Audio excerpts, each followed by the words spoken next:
Hi friends, welcome to Mrityunjay classes. आज की class में हम लोग 25 मोस्ट इंपोर्टेंट प्रश्नों को देखेंगे और ये सभी के सभी प्रश्न ऐसे लिए गए हैं जो कहीं ना कहीं किसी न किसी एग्जाम में बार बार पूछे गए हैं। तो आइए शुरू करते हैं आज की क्लास को।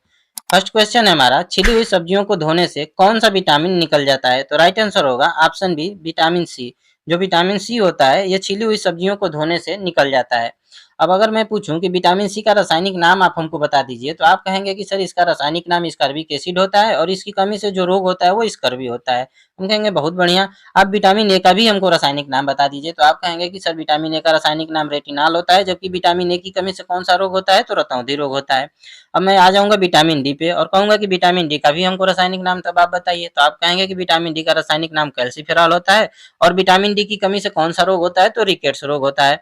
अब मैं कहूंगा कि जब सबका बता ही दिए तो विटामिन ई को क्यों छोड़ा जाए, तो विटामिन ई का भी रासायनिक नाम हमको बता दीजिए।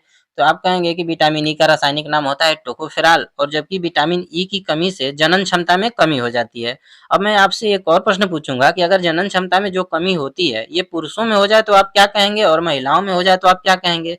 तो आप कहेंगे कि सर अगर ये रोग जनन क्षमता में जो कमी होता है ये हो जाए अगर पुरुषों में, तो उसे हम नपुंसकता कहेंगे, और अगर यही रोग महिलाओं में हो जाता है तो उसे हम बाजपन कहेंगे।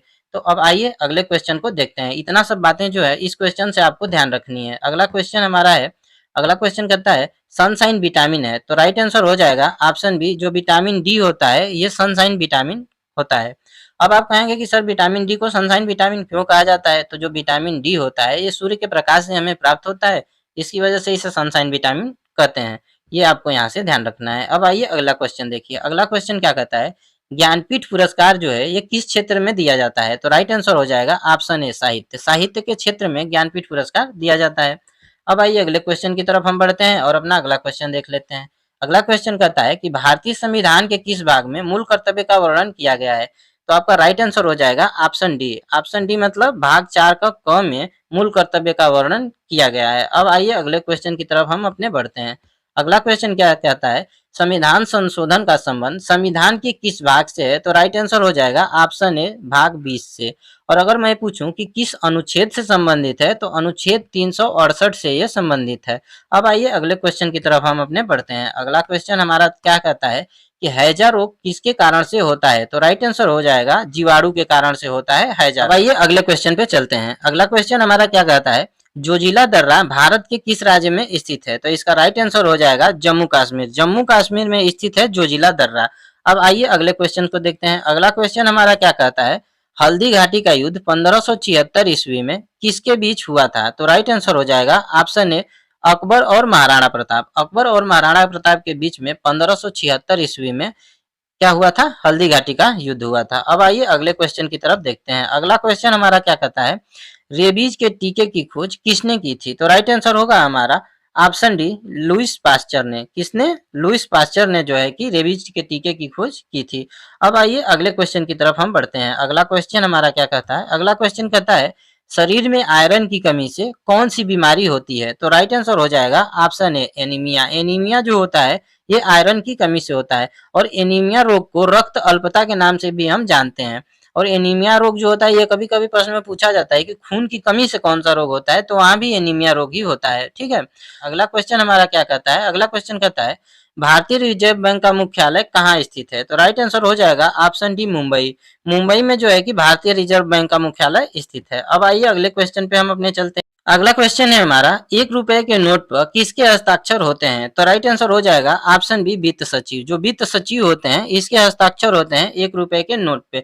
बाकी सबके नोट पे किसका होता है? तो रिजर्व बैंक के गवर्नर का। क्वेश्चन है हमारा, लाख बख्श किसे कहा जाता है? तो राइट आंसर हो जाएगा हमारा ऑप्शन ए, कुतुबुद्दीन ऐबक। कुतुबुद्दीन ऐबक को लाख बख्श के नाम से भी जाना जाता था।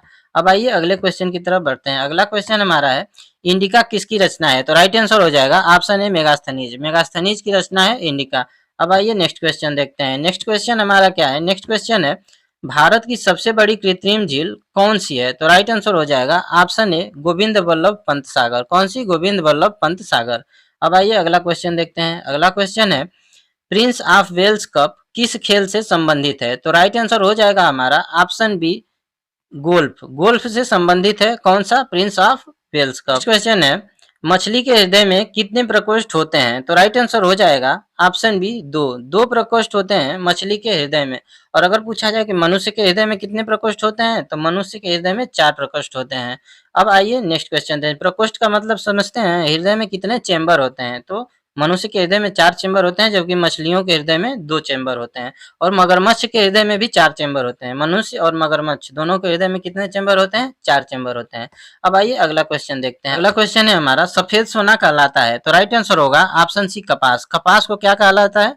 सफेद सोना कहा जाता है। अब आइए अगले क्वेश्चन की तरफ हम बढ़ते हैं। अगला क्वेश्चन हमारा क्या है? नेक्स्ट क्वेश्चन है, मायोपिया का अर्थ होता है? तो राइट आंसर होता है हमारा ऑप्शन बी निकट दृष्टि दोष। निकट दृष्टि दोष जो होता है इसे मायोपिया कहा जाता है। और निकट दृष्टि दोष जो होता है इसको ठीक करने के लिए अवतल लेंस का उपयोग किया जाता है। और जो दूरदृष्टि दोष होता है उसे ठीक करने के लिए उत्तल लेंस का उपयोग किया जाता है। अगर कहेंगे कि दूरदृष्टि दोष को क्या कहा जाता है, तो हाइपरोपिया कहा जाता है। क्या कहा जाता है? हाइप्रोपिया। हाइप्रोपिया कहा जाता है दूरदृष्टि दोष को।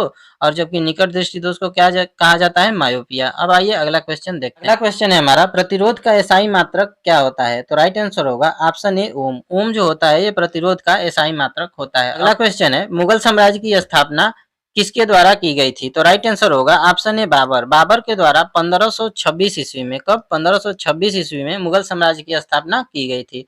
अब आइए नेक्स्ट क्वेश्चन देखते हैं। नेक्स्ट क्वेश्चन हमारा है, विश्व मजदूर दिवस कब मनाया जाता है? तो राइट आंसर होगा हमारा ऑप्शन ए 1 मई। 1 मई को विश्व मजदूर दिवस मनाया जाता है। जबकि 5 अक्टूबर को कौन सा दिवस मनाया जाता है? शिक्षक दिवस मनाया जाता है। अब आइए अगले क्वेश्चन की तरफ बढ़ते हैं। अगला क्वेश्चन क्या है, टीबी रोग की रोकथाम के लिए कौन सा टीका लगाया जाता है? तो राइट आंसर हो जाएगा ऑप्शन डी बीसीजी। बीसीजी का टीका लगाया जाता है टीबी रोग के रोकथाम के लिए।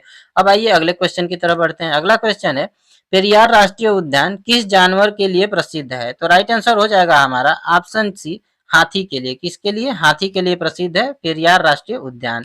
अब आइए अगले क्वेश्चन की तरफ बढ़ते हैं। अगला क्वेश्चन है, गुजरात की जीवन रेखा किस नदी को कहा जाता है? तो राइट आंसर होगा हमारा ऑप्शन डी नर्मदा नदी। नर्मदा नदी को क्या कहा जाता है? गुजरात की जीवन रेखा कहा जाता है।